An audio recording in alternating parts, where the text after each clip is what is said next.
He was so proud of being Indian. I think for him, it was a way to be something other than just a Finch.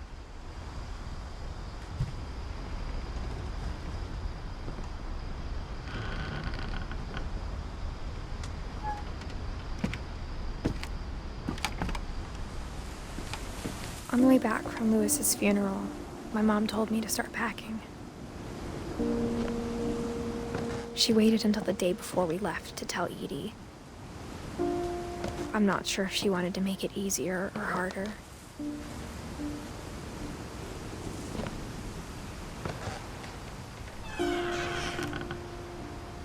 I wish we'd stayed.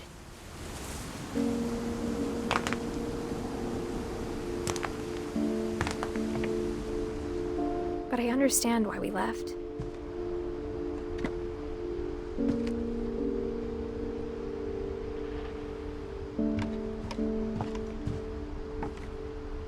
My mom ended up leaving everything behind.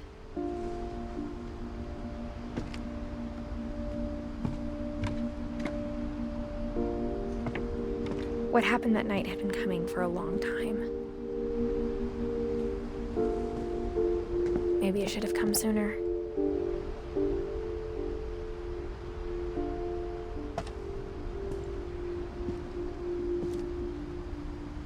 But it had to end one way or another. All that's left now is to tell you about that last night.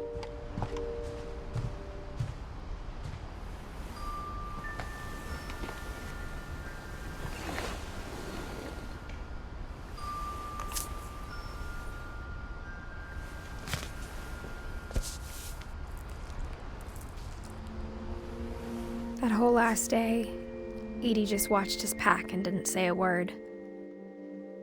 Until supper, when she raised her glass and said, "To our final night together, and all our final nights apart." Grandma, you know what I said about alcohol.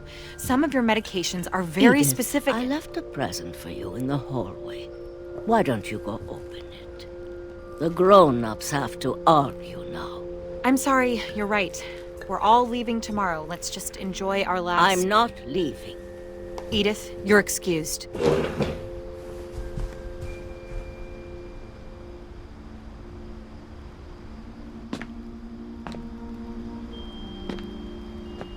The power had been shut off that morning, but Edie always had plenty of candles. When my mom sealed the library, I don't think she knew about the other entrance. Or that Edie had a key to it.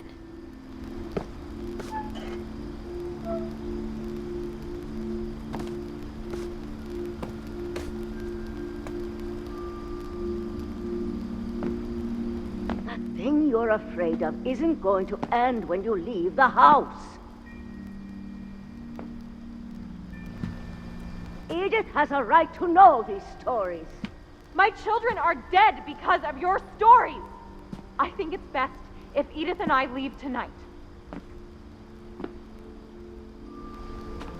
We'll have the nursing home send a van for you in the morning, okay?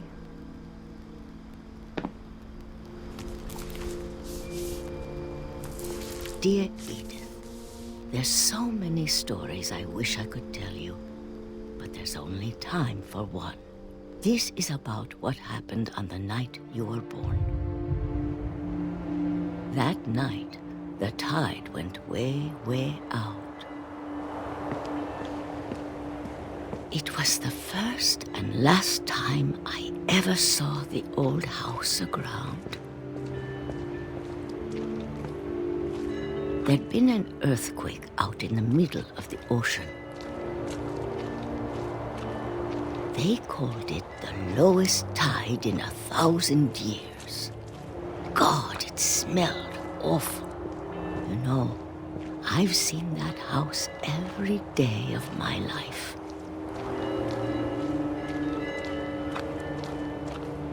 But I never thought I'd go back to it. When the fog rolled in, I lost my way.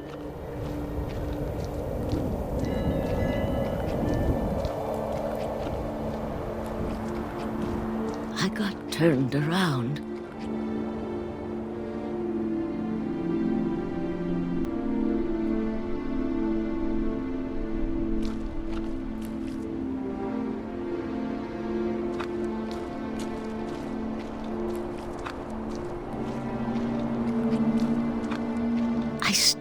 seeing things.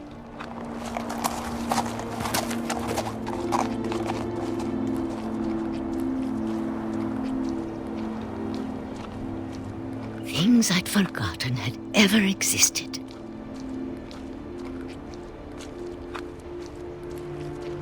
But when I saw them, they felt like old friends.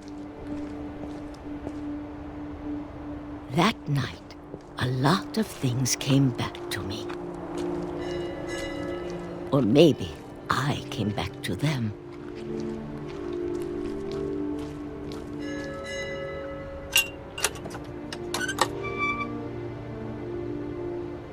Things I can't explain, but that I need you to try and... Edith, what are you doing in here? It's mine. Edith! Mom, you're gonna rip it! Let go! I kicked and screamed, but Mom dragged me to the car. I never saw Great-Grandma Edie again. The next morning, the van came to pick her up, but she was already gone. After that, we moved around a lot.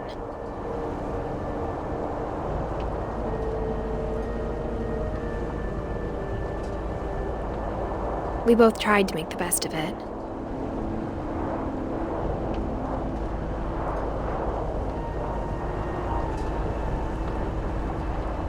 A few years went by.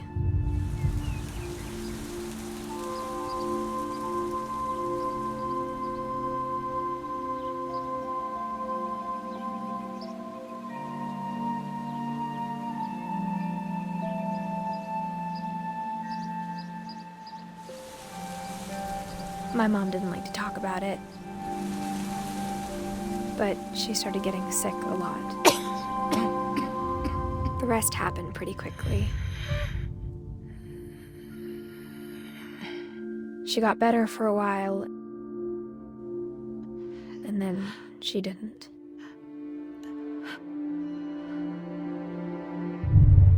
And then I was alone. The last Finch left alive.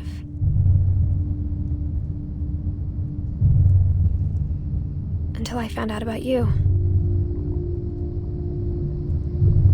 I'm still not sure what to tell you about all this. If we lived forever, maybe we'd have time to understand things. But as it is, I think the best we can do is try to open our eyes. And appreciate how strange and brief all of this is.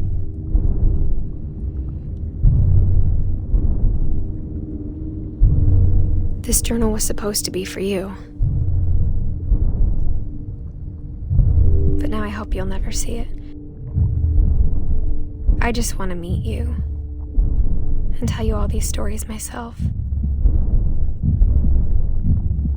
But I guess if you're reading this now, things didn't work out that way.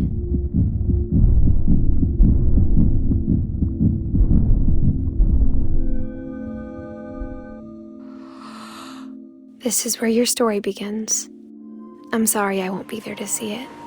It's a lot to ask, but I don't want you to be sad that I'm gone. I want you to be amazed that any of us ever had a chance to be here at all. Good luck.